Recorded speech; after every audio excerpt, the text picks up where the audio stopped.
Alors, aujourd'hui, on va voir les scènes de la pièce théâtrale Antigone.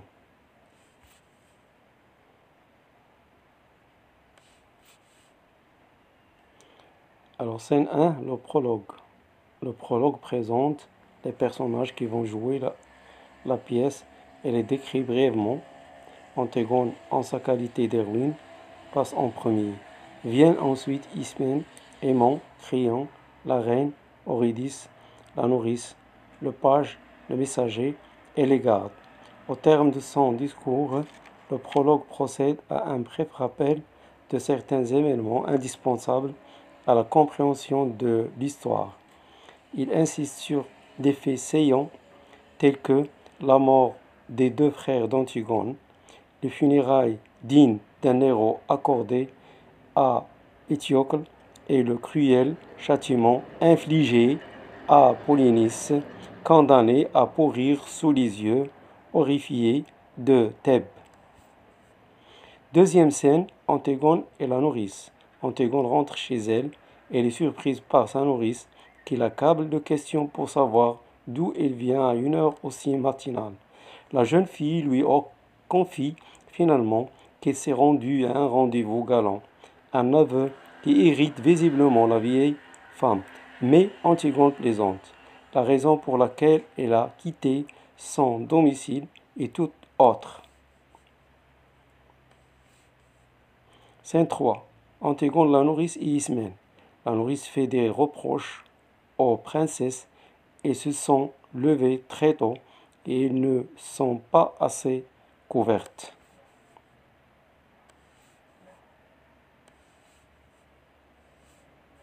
Scène 4. Antigone et Ismène.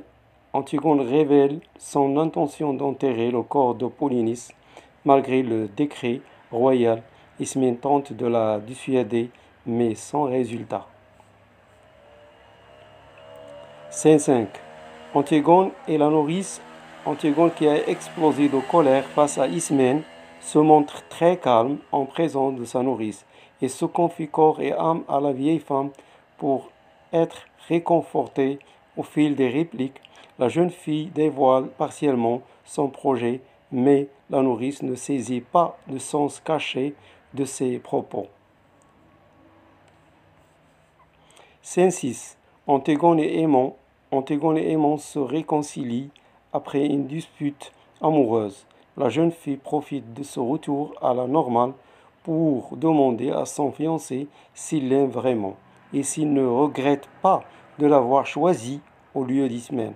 Après lui avoir avoué qu'il est prêt à se donner à lui sans la moindre hésitation, il lui fait jurer de ne poser aucune question sur la décision qu'elle a prise et qui consiste à se séparer de lui. Scène 7. Ismène tente de raisonner sa sœur pour qu'elle renonce à sa folie, mais Antigone se montre inflexible. Avant de quitter son aîné, elle lui apprend qu'elle a déjà accompli son acte. Elle enfreint le décret de Créon et enterrant Polynice. Scène 8. Créon et le garde. Jonas, le garde, informe Créon que le cadavre de Polynice a été couvert de terre. Hors de lui, le roi condamne des ordres pour qu'on retrouve immédiatement celui qui a osé enfreindre sa loi. Mais le maître de Thèbes retrouve peu à peu son calme. Il enjoint aux gardes de ne pas divulguer le secret et le menace de mort en cas de désobéissance. Scène 9. Le chœur. Le chœur explique au public les différences qui existent entre la tragédie et la comédie, deux genres dramatiques diamétralement opposés. Dans son intervention, il procède à une sorte d'autopsie morale de l'héroïne qui va pouvoir être elle-même pour la première fois. Scène 10. Antigone et les trois gardes. Antigone est surprise en train de couvrir de terre le corps de Polynice. Elle informe les gardes qu'elle est la fille d'Oedipe. Mais les rustres ne la croient pas. Ils se moquent d'elle et la traitent avec rudesse comme une vulgaire femme. Scène 11. Antigone et les gardes et Créon. Antigone est emmené devant Créon. Ce dernier pense d'abord qu'il s'agit d'une erreur et menace les gardes des pires châtiments. Mais la jeune fille reconnaît son crime. Sans la moindre hésitation, le roi essaie de la protéger. Il enferme les gardes et ordonne aux pages de les surveiller de près.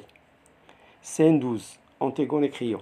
Créon fait tout ce qui est en son pouvoir pour sauver Antigone, mais cette dernière continue à reconnaître sa culpabilité avec entêtement.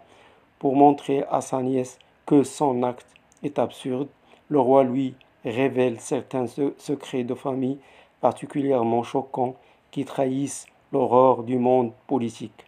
Profondément touché par ces déclarations, Antigone s'apprête à se retirer quand Créon prononce le mot bonheur.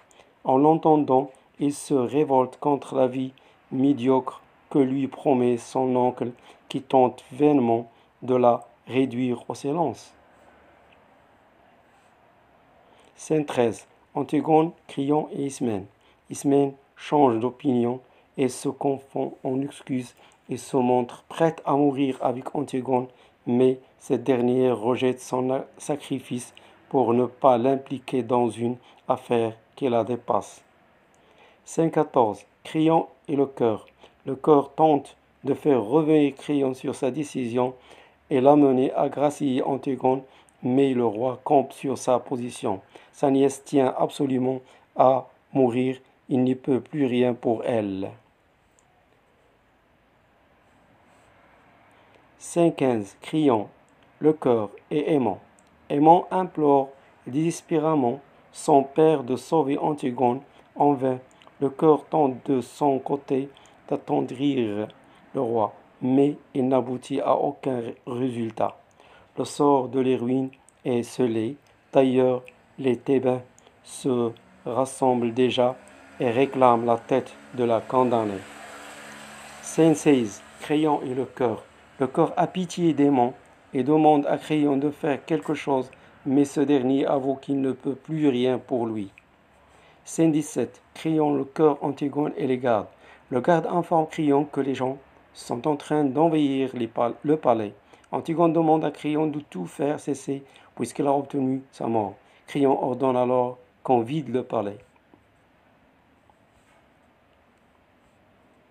Scène 18. Antigone et le garde. Antigone est étroitement surveillée. Le garde reste indifférent à ses souffrances.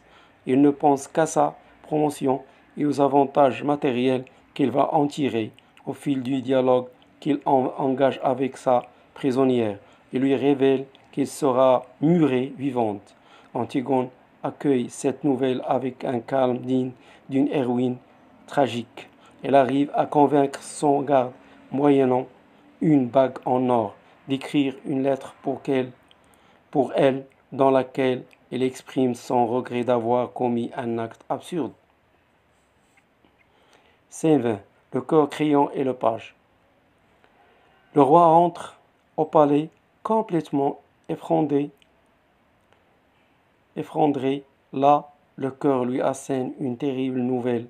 La reine Eurydice s'est donné la mort après avoir appris le suicide de son fils avec Antigone. La solitude du roi devient plus insoutenable que jamais. Mais la raison d'État doit continuer à régner. Son rôle de roi passe avant toute autre considération. La dernière scène 21, le cœur et les gardes. Le cœur se manifeste pour la dernière fois.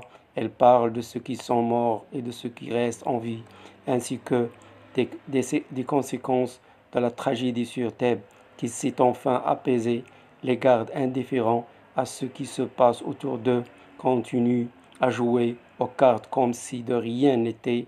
La tragédie qui a violemment secoué le royaume de Créon ne les concerne en rien. Ce n'est pas leur oignon.